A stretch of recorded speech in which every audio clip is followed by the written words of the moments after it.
ምርጫህ በበዛ ቁጥር አንደኛ ለመምረጥ ትቸገራለህ፣ ሁለተኛ ደግሞ ከመረጥክም በኋላ ደስተኛ ለመሆን ትቸገራለህ። 20 30 40 ሴት ለምንድነው አንዷን የምትመርጠው? በምን መስፈርት ነው የምትመርጠው? በጣም በቃ ትልቅ ችግር ውስጥ እኮ ያለው ሰው ለዚህ ነው። ፍቅር ሲመጣ ቅናት አብሮ ይመጣል፣ ግን አንዳንዱን ቅናቱ ያሸንፋል። ስለዚህ በመስፈርት ወደዳለው ብሎ የሚያስብ ሰው በመስፈርት ተዋለው ብሎ ይፈራል። ለምንድነው አብዛኛው ሰው ፍቅርን ማግኘት ያልቻለው የሚለው ጥያቄ ቀላል። ፍቅር ስለጠፋ አይደለም፣ አፍቃሪ ስለጠፋ ተፈቃሪ ስለጠፋ አይደለም። ናፈቀርኩ ብሎ አይደል ሰው አሲድ የሚደፋው ሌላ ሴት ላይ። ስለዚህ በፍቅር ስም የሚሰሩ ስህተቶች ምንድነው? ይሄ ፍቅር ነው ወይ ነው? አይደለም። በጣም ንጹህ ፍቅር የምንለው ነገር ያለ መስፈርት ያለ ቅድመ ሁኔታ መወደድ መቻል። ፍችን እየፈራሁ በስነ ስርዓት ማፍቀር ሳልችል ቀርቻው ቀር።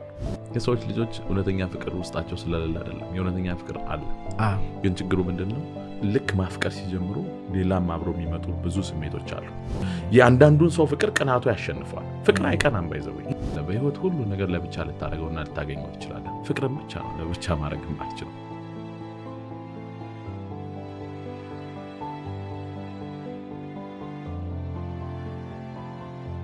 የሰዎች ልጆች እውነተኛ ፍቅር ውስጣቸው ስለሌለ አይደለም፣ የእውነተኛ ፍቅር አለ። ግን ችግሩ ምንድነው? ልክ ማፍቀር ሲጀምሩ ሌላም አብሮ የሚመጡ ብዙ ስሜቶች አሉ። የቅናት ስሜት ይመጣል፣ የኔነት ስሜት ያሸንፋቸዋል። ስለዚህ ፍቅሩ እውነተኛ ፍቅሩ አለ ውስጣችን። ለዛ እኮ ነው እንግዲህ ፈጣሪ የማንችለውን ትእዛዝ አድርጎ ያስቀምጠው። ባይዘወይ ገብቷል አለ። ትክክለኛ ፍቅር ማፍቀር እንችላለን። ግን ችግሩ ምን መሰለህ? ደካሞች ስለሆነ ቅናት ይዘናል። በዚህ የራስ ወዳድነታችን ከመጠን በላይ ይዘናል።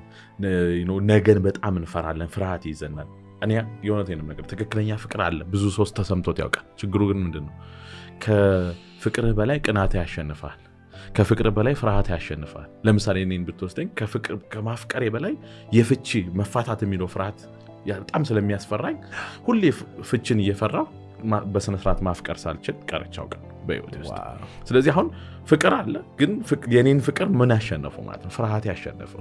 የአንዳንዱን ሰው ፍቅር ቅናቱ ያሸንፈዋል። ፍቅር አይቀናም። ባይዘውኝ ምንም አይቀናም እኮ ይላል። ታዲያ ቅናት ምንድነው ካልከኝ፣ ቅናት የሚባል ስሜት ከፍቅር ጋር ዘ ሻዶው ኦፍ ላቭ ነው የሚሉት። ባይዘውኝ ፍቅር ሲመጣ ቅናት አብሮ ይመጣል፣ ግን አንዳንዱን ቅናቱ ያሸንፈዋል።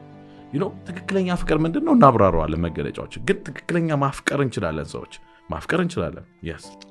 ግን ችግሩ ምንድነው? ብዙ ሌሎች ስሜቶችም ያሸንፉናል። ለምሳሌ አንዱ የሚያሸንፈን ነገር ፍቅርን ብዙ የሚያሸንፈው ነገር ቅናትና ፍርሃት ነው።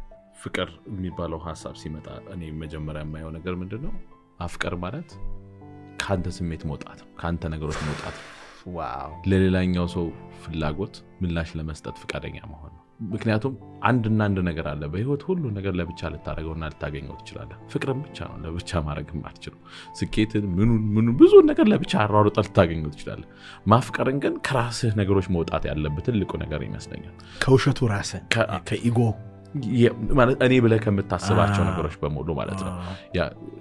እኔ ብለህ የምታስባቸው ነገሮች አሉ አይደል? እኔ እያልክ የምትገልጽባቸው ነገሮች ከነሱ መውጣት ያስፈልጋል ወይ እና ሌላኛው ሰው ዓለም ውስጥ ለመግባት ፍቃደኛ መሆን አለበት። ልክ ሌላኛው ዓለም ውስጥ መግባት ስትጀምር ሁላችንም አንድ እንደሆንን እየተረዳ ትመጣለህ። ስለዚህ የተሳሰረን እንጂ የተለያየን እንዳልሆንን ይገባል። እንደምትፈራው እንዳልሆነ ይገባል። ግን ትልቁ ነገር የሚያስፈራ አይ ቲንክ የፍቅር ኃይሉ ራሱ መልሶ የሚያስፈራን ይመስለናል። ፍቅርን ማጣቱ እንደሚያስፈራን ሁሉ እንደዛ ማፍቀር መቻላችን ራሱ መልሶ ያስፈራናል። ሰዎች ሁለት ነገር ያስፈራቸዋል። አሁን ጦርነት ላይ ሄደው ሰውን የሚገሉ ሰዎች ወይም ደግሞ አሰቃቂ ነገር ያዩ ሰዎች አሉ አይደለ? መልሶ የሚያስፈራቸው ግን እነሱ ራሱ ብዙ አሰቃቂ ነገር አድርገዋል ጦርነት ላይ ሄደው እና በህይወታቸው እንደዚህ አይነት አሰቃቂ ነገር አረጋለሁ ብሎ አይገምቱም ነበር። እና በጣም ደንግጠው የሚመጡት PTSD ብዙ ጊዜ ዲቨሎፕ የሚያደርጉት እንደዚህ አይነት መጥፎ ሰው ሆናለሁ ብሎ አይገምቱም ነበር። ፍቅርንም እንደዛ ከተለማመድከው በጣም ያስደነግጣል። ይሄን ያህል ማፍቀር እችላለሁ እስክትል ድረስ የሚያስደነግጥ ነገር እና ላይክ ችግሩ ምን መሰለህ? ፍቅር፣ ሰላም፣ ደስታ ምናምን በራሳቸው ጊዜ እንዲመጡ የምንፈልጋቸው ነገሮች ናቸው። እንደዛ አይደለም። ተለማምደ ነው የሚመጣ ነገር ነው። በይቅርታ ፍቅርን የሚያስሩትን ነገሮች መፍትሄ እየሰጠ ስትመጣ አፍቃሪ እየሆንክ ትመጣለህ። ፍርሃትን ማሸነፍ ስትችል በደንብ አፍቃሪ እየሆንክ ትመጣለህ። ቅናትን ማሸነፍ ስትችል በደንብ አፍቃሪ እየሆንክ ትመጣለህ። ወደኋላ የሚጎትትን የጥላቻና የቂም ነገሮች ማሸነፍ ስትችል በደንብ ማፍቀር ትጀምራለህ። በደንብ ማፍቀር ስትጀምር ሰዎችን በደንብ ማየት ትጀምራለህ። ሰዎችን በደንብ ማየት ስትጀምር ልክ በደንብ ማፍቀር እየጀመርክ ማየት እየጀመርክ ስትመጣ መንፈሳዊነት የሚባለው ነገር እዛ ላይ ነው የሚመጣው። የመንፈሳዊነት መጨረሻው እኮ እሱ ነው አይደል? ሰው በደንብ የምታየው ምንድን ነው? ንጹህ ነገር ማየት ትጀምራለህ። የሰዎችን ውስጥ በደንብ ማየት ትጀምራለህ። ለዛ ነው at the end of the day ልክ ማፍቀር ስትጀምር ያንተን ፍቅር የሚገባው ሰው ስላለ አይደለም የምታፈቅረው ፍቅርን የሚገባው ሰው የለም እኔ የማይገባኝም ግን ምን ይገባል ንጹህነቱን ግን ውስጡ ማየት ስለምትችል ለዛ ነው ያፈቀረ ሰው በጣም ሳይኮሎጂ እናድርገው ምክንያቱም እኔም አላህ መንፈሳዊነቱን ወደዋለሁ ግን ካልሆነ ወደ የሚጨበጥ ነገር ላድርግላቸው ለሰዎች ለምሳሌ አንድ ሰው እንዳፈቀረ የምታውቀው በምንድነው ወይም ደግሞ ጥሩ ፍቅረኛ እንዲያስክ የምታውቀው አንተ በየቀኑ የተሻለ ሰው መሆን እየፈለክ ስትሄድ ጥሩ ፍቅር ውስጥ እንዳለ ማየት ይችላል በየቀኑ የተሻለ ይቅርታ ሰው ሰላም የተሰማው መረጋጋት ያንተ ጥሩ ነገርህን ያጎላልህ የሚሄድ ነው ጥሩ ፍቅር ውስጥ ስትሆን አንዱ መገለጫው የነበረህን ነገር እያጣህ ቂመኛ ይሆንክ ተበሳጨ ንዴታም ይሆንክ ያለህበትን ፍቅር ምን ማለት ይችላል ምክንያቱም ፍቅር ያንተን ንጹህነትህን አይቶ ያንን የሚያጎላልህ ነው ያንን የሚያጎላልህ ፍቅር እስካልሆነ ድረስ ጤናማ ፍቅር ውስጥ አይደለም ያለው አንተ ራስን እንድትጠላ ሞር በራስ እንዳትተማመን የሚያደርግ ዝቅ እንድትል የሚያደርግ ያን ጤናማ ፍቅር ነው አይደለም ስለዚህ አቢዩዚቭ እና ሄልዚ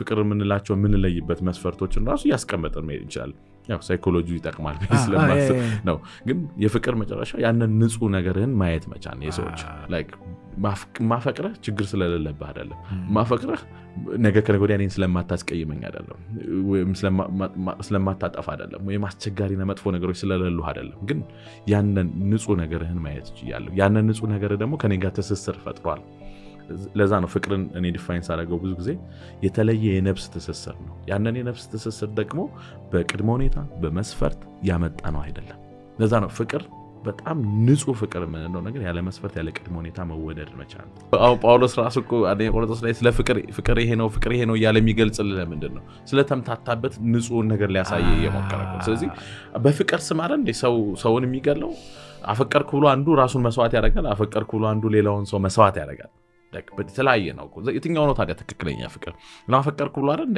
ሰው አሲድ የሚደፋው ሌላ ሴት ላይ ስለዚህ በፍቅር ስም የሚሰሩ ስህተቶች ምንድነው ይሄ ፍቅር ነው ወይ ነው አይደለም ነው የፍቅር ስሜቱን ሌላ ስሜት ይበላውና ከዛ በኋላ ነው ያለው እንትን የሚሆነው ላይክ ለምን ነው ቤተሰቧ ጋር እንዳትሄድ ለኔ ብቻ የሚላት ለምንድን ነው ካልከኝ ይሄ ፍራቻውን ነው የሚያሳየው ከሱ ስትነጠል ያለውን ፍራቻ ነው የሚያሳየው ስለዚህ የፍቅር መገለጫዎቹ ጤናማ ፍቅር መገለጫዎችን እንያቸው የመጀመሪያው ነገር ለሌላኛው ሰው ምላሽ ለመስጠት መፍቀር ነው ለዛኛው ሰው ፍላጎት ምን እንደሚፈልገው ነው ላይክ ምን እንደምትፈልገው ነው ስለዚህ ያንን ፍላጎት ለማሟላት መሞከር ነው ፍቅር ማለት የመጀመሪያ ነገር እኔ ምንድነው የምፈልገው ይያልክ በጣም በጠየቅ ቁጥር በጣም የፍቅርን ዋና መሰረታዊ ነገር ያጣ ተመጣጣ ማለት እሷ የምትፈልገው ነገር ከግምት ውስጥ ማስገባት ምን እንደምትፈልገው ነገር እኔ እና ፍቅራችን የሚጎዳ ነው ወይ ብለህ ማሰብ መጀመር አለብህ ግን የመጀመሪያው ምን እንደምትፈልገው የሚለው ነገር ነው ሁለተኛ እሷ የተሻለች ሰላም የተሻለ ስኬት የተሻለ መረጋጋት የተሻለ ደስታ እንዲኖራት የሚያደርግ ፍቅር መሆን አለበት ነው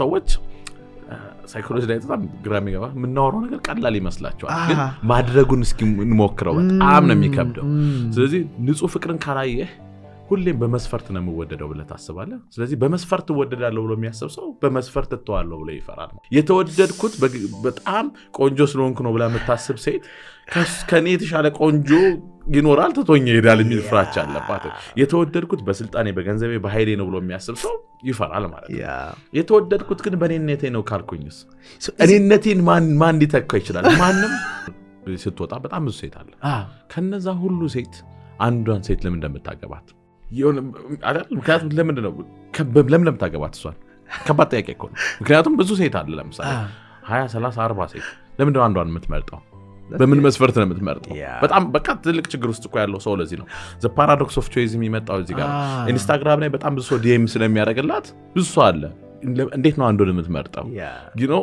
አሁን ትልቁ ችግር ምን መሰለህ ሁሉም ሰው ለምርጫ ውድድር ነው የቀረበው ለምርጫ ውድድር ከቀረብክ በኋላ ማንን ልምረጥ ስትል የተሻለ መስፈርት ታስቀምጣለህ በምን መስፈርት ልምረጥ ትላለህ ኦኬ ደሃ ከሆነ ሰው ብር ያለው ሰው ይሻላል አትሊስት ሰርቷል ደክሟል ምናምን ስለዚህ በመስፈርት ስታስቀምጥ ይሻላል ብላ ሀብታም ይሆን ትላለህ አትሊስት መልኩ ቢያምር ይሻላል በመስፈርት ማስቀመጥ ትጀምራለህ ችግሩ ምንድነው ለምርጫ ከወጣ በኋላ የምርጫ መስፈርትን አይደል ምንም ማድረግ አትችልም ሴቱም ወንዱም ለምርጫ ለመመረጥ የወጣ ወንድ ከዛ በኋላ አይ ምርጫው ተጭበርብሯል ማለት የለበት ገባ ችግሩ ምንድነው ለመመረጥ መውጣት ነው መጀመሪያው ነው ትልቁ ችግር ያለው ስጋን አሁንም ብዙ ጊዜ ብያለሁ the paradox ፓራዶክስ ኦፍ ቾይስ የሚባላል ምርጫ በበዛ ቁጥር አንደኛ ለመምረጥ ትቸገራለህ ሁለተኛ ደግሞ ከመረጥክም በኋላ ደስተኛ ለመሆን ትቸገራለህ ለምሳሌ በጣም ቆንጆ የተባለ ሴት ያገባና መጀመሪያ አካባቢ ቆንጆ ነች ባይዘው ማንኛውም ሰው የመጀመሪያ አካባቢ ላይ ቆንጆ ይሆን በኋላ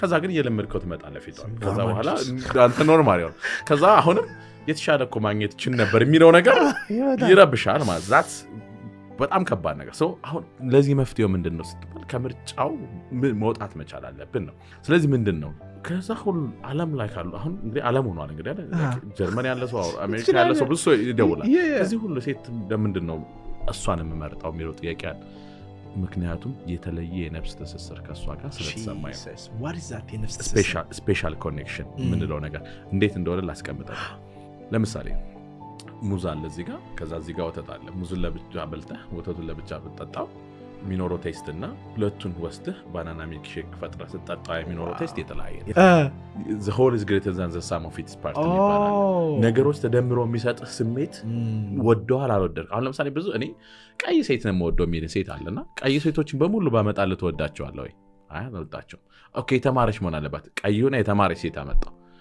አልወደዳትም ታዲያ ምን አይነት ሴት ነው የምትወደው ግራ ያጋባል አንተ ምንድነው ምርጫ ምናምን ትላለህ ለምንድነው ይሄ የሚሆነው ምክንያቱም የብዙ ነገሮች ድምር ውጤት ነው መጨረሻ ላይ ቴስት ስታደርገው ወደዋል ወይ ያንን ቴስት ያረከው ነገር ከወደድከው ያንን ነው ስፔሻል ኮኔክሽን የምንለው የነፍስ ትስስር የምንለው ማለት ነው that's amazing ያንን ነገር ወደዋል ስለዚህ ከዛ በኋላ ምንድነው እየሆነ ያለው ያንን የተለየ ነገር ነው ቴስት ያረከው እሷ ጋር የተለየ ፍሌቨር ነው ያየው ችግሩ ግን ከዛ ትሸሻለህ ትፈራለህ ሁለተኛ ነገር ይሄን ስፔሻል ኮኔክሽን ሰዎች ለምንድን ነው ፊልም ያያረጉት ሩሚ የሚባል ጻፊ አለና ፍቅር በዙሪያችን ያንዣብባል ትልቁ ችግር ወደ ፍቅር ወደ ቤታችን እንዳይገባ ዘግተን ያዝንበት በሮች አሉ ምንድን ናቸው የመጀመሪያው ነገር ሰዎች ስፔሻል ኮኔክሽን ፊል እንዲያረግ የሚያረጋው ነገር እይታው ዓለማዊ በሆኑ መስፈርቶች ተይዟል ለምሳሌ ቆንጆ መሆን አለባት የሚለው መስፈርት ይዞት በጣም ቆንጆ ሴት ሲያይ በማየት ኦብሴሽን ውስጥ ለሱ የምትሆን የነፍስ ትስስር የምትፈቅድ